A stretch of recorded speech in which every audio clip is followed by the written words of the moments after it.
So hi everyone, welcome to the Chai Pe Charcha today. And we are here to talk lots of things because every time we come here, we bring new health awareness issues to us and then we spread the awareness and the details to the society. And Wait.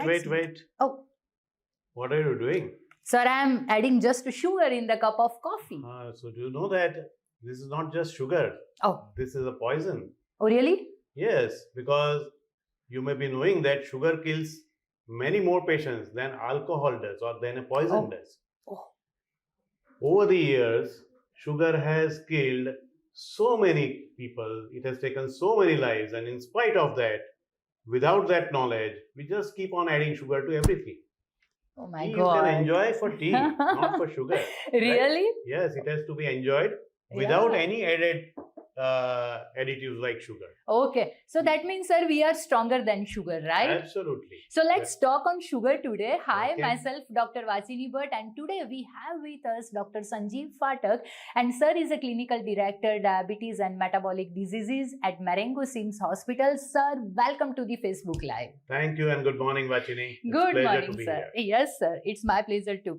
And sir, તમે કહ્યું એ પ્રમાણે કે sugar છે કે એ જ્યારે પણ તમે લો છો ત્યારે ફક્ત એ શુગર નથી હોતી, but it works like a slow poison કે ક્યાંક ને ક્યાંક ધીરે ધીરે એની ફ્રીક્વન્સી જો આપણે વધારીએ એના ડોઝીસ વધારે તો ક્યાંક આપણી હેલ્થ માટે નુકસાનકારક છે. અને પછી જ્યારે શુગરની વાત આવે ત્યારે બીજો કનેક્ટેડ વર્ડ છે, એ છે ડાયાબિટીસ, બરાબર રાઈટ? છે. સો આજે આપણે વાત કરીશું ડાયાબિટીસની ઈચ એન્ડ એવરી ડિટેલ માટે. તો પહેલા સમજીએ કે ડાયાબિટીસ શું છે, એક સિમ્પલ લેંગ્વેજમાં. ઓકે, તો એના પર જવું એ પહેલા મેં શુગરને પોઈઝન કેમ કીધું? યસ. કારણ કે શુગરથી ડાયાબિટીસ થઈ શકે અથવા જેને ડાયાબિટીસ હોય અને શુગર ખાય તો ડાયાબિટીસ વધી શકે, એ વાત તો બધા જાણે જ છે. But in addition to that, શુગરના લીધે ઘણા બધા બીજા રોગો પણ થઈ શકે. One of the most important condition that we see these days is obesity. Yes. તો obesity પણ શુગર સાથે રિલેટેડ છે. એક્ઝેક્ટલી. ઘણા બધા કેન્સર પણ તમને નવાઈ લાગશે શુગર Okay. સાથે રિલેટેડ છે. હૃદય રોગ પણ શુગર સાથે રિલેટેડ છે અને Okay. લીવર સિરોસિસ પણ, ફેટી લીવર અને એમાંથી સિરોસિસ થાય તો એ પણ શુગર સાથે રિલેટેડ છે. અને એટલા માટે જ અમે શુગરને ઇક્વિવેલન્ટ ટુ પોઈઝન ગણીએ છીએ. ઓ વાવ. એટલે આઈ થિંક બધા જ વાઇટલ ઓર્ગન્સ અને સિસ્ટમ જે છે એની પર કોમ્પ્લિકેશન જે છે થવાના ચાન્સીસ છે. કરેક્ટ. ઓકે. એટલે શુગર અને સોલ્ટ આ બંને Yes. વસ્તુ એટલી જ હાનિકારક છે. હાનિકારક છે. એક્ઝેક્ટલી. અને સર ડાયાબિટીસની વાત કરીએ અને સિમ્પલ લેંગ્વેજમાં જો એક્સપ્લેન કરવી હોય ફોર અવર વ્યુઅર્સ. યસ. તો ડાયાબિટીસ તમે જાણો છો એવો રોગ છે કે જેમાં બ્લડમાં, લોહીમાં ગ્લુકોઝ એટલે કે શુગરનું પ્રમાણ વધે છે. અને એ વધવા પાછળનું મેઇન કારણ એ હોય છે કે કાં તો શરીરમાં ઇન્સ્યુલિન પૂરતું બનતું નથી અથવા જે ઇન્સ્યુલિન બને છે એ બરાબર કામ કરતું નથી. એટલે આ બેમાંથી એક કારણ હોય અથવા બંને કારણ હોય તો બ્લડમાં શુગરની માત્રા વધવા માંડે, જેને આપણે ડાયાબિટીસ તરીકે ઓળખીએ છીએ. Okay sir. અને હવે આ ડાયાબિટીસ આજકાલ કેવું છે કે ડાયાબિટીસ વર્ડને લોકો બહુ જ કોમનલી લે છે. પહેલાં એવું હતું કે ડાયાબિટીસ જે છે એ લેટ એજમાં જોવા મળતું હતું, હવે તો ડાયાબિટીસ યંગ એજમાં જોવા મળે છે. લોકોને ઘણા બધા કન્ફ્યુઝન છે. હવે આ જ ડાયાબિટીસના લક્ષણો અને ડાયગ્નોસિસની વાત કરીએ તો તે કઈ રીતે એની માહિતી લઈ શકાય? ઓકે, તો પહેલા લક્ષણોની હું વાત કરીશ. તો જ્યારે શુગર ઘણી વધી જાય ત્યારે દર્દીને વારે વારે પેશાબ કરવા જવું પડે, વારે વારે તરસ લાગે, વારે વારે ભૂખ લાગે અને વધુ ખોરાક હોવા છતાં વજનમાં ઘટાડો થતો જાય. ઓકે. આ એક અગત્યનું લક્ષણ છે. પણ આ લક્ષણ જ્યારે શુગર બહુ વધારે હોય 300, 400, 500 ત્યારે જ જોવા મળતું હોય છે. બાકી સામાન્ય સંજોગોમાં થાક વધારે લાગવો, સાંજ પડે એકદમ પગ દુખવા માંડે, પગમાં ઝંઝણાટી થવા માંડે, ગુપ્તાંગોના ભાગમાં ખંજવાળ આવે, ચશ્માના નંબર તમારા વારે વારે બદલાઈ જાય, તો આ બધા લક્ષણો ઘણીવાર જોવા મળતા હોય છે. પણ તમને જાણીને નવાઈ લાગશે કે ડાયાબિટીસનું સૌથી મહત્વનું લક્ષણ કયું છે? યસ. કોઈ પણ લક્ષણ ન હોવું તે. આજે મારી અરે. શુગર વધારે છે કે નહીં, કે તમારી શુગર વધારે છે કે નહીં, તમે તપાસ કરશો તો જ ખબર પડશે. ડાયાબિટીસ, ખાસ કરીને ટાઈપ 2 ડાયાબિટીસ જે સૌથી કોમન પ્રકાર છે, એક્ઝેક્ટલી.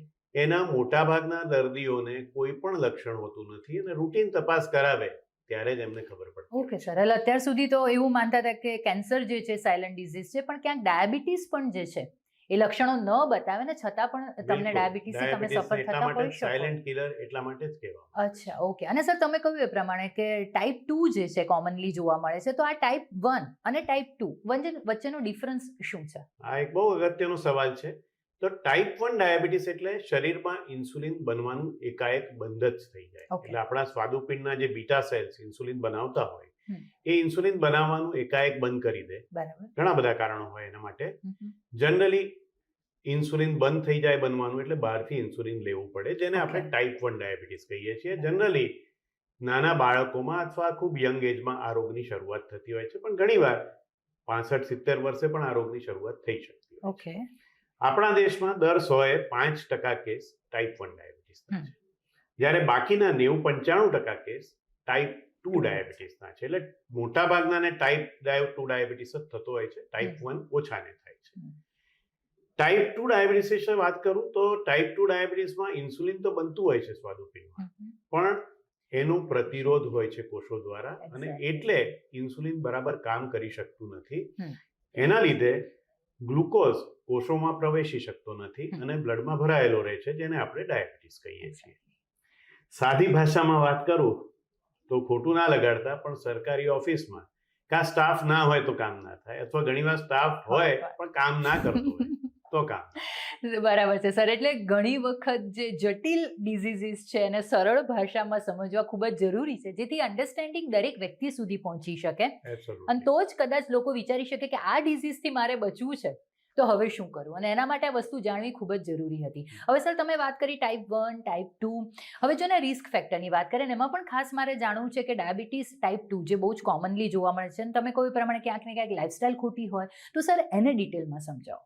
ઓકે, તો પહેલું તો રિસ્ક ફેક્ટરની તમે વાત કરી કે કોને થઈ શકે. હમ. તો 21મી સદીમાં તો ગમે તેને થઈ ગમે શકે, તેને. બરાબર, બધાને જ રિસ્ક છે. તો હું જનરલી મારી આગળની વિડીયોઝમાં પણ મેં કીધું છે કે આમાં 5 વને હું મહત્વના ગણું છું રિસ્ક ફેક્ટર તરીકે. ઓકે. તો પહેલામાં પહેલું વ એટલે વય. જેમ હમ. જેમ તમારી ઉંમર વધતી જાય એમ ડાયાબિટીસ થવાનું રિસ્ક, Chances. ટાઈપ 2 ડાયાબિટીસનું રિસ્ક વધતું જાય, ઓકે. સ્વાભાવિક છે.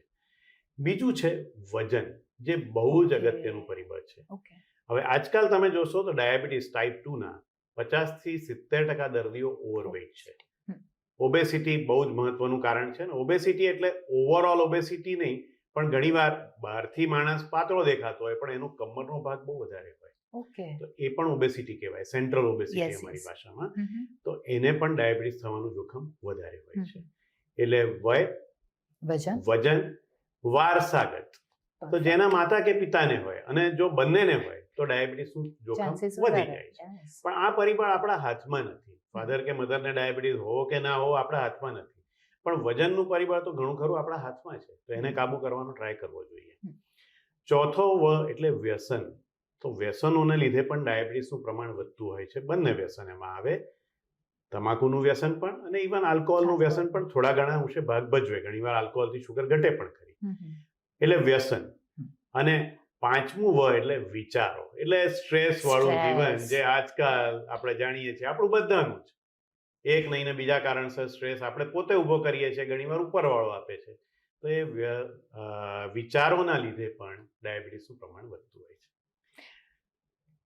સહેજ 2 મિનિટ હજી વાત કરું Yes, આમાં. sir. તો આ 5 પરિબળો કીધા પછી મારા એક પેશન્ટે કીધું, સાહેબ એક છઠ્ઠો વ ભૂલી ગયા. અચ્છા. મેં કીધું કયો?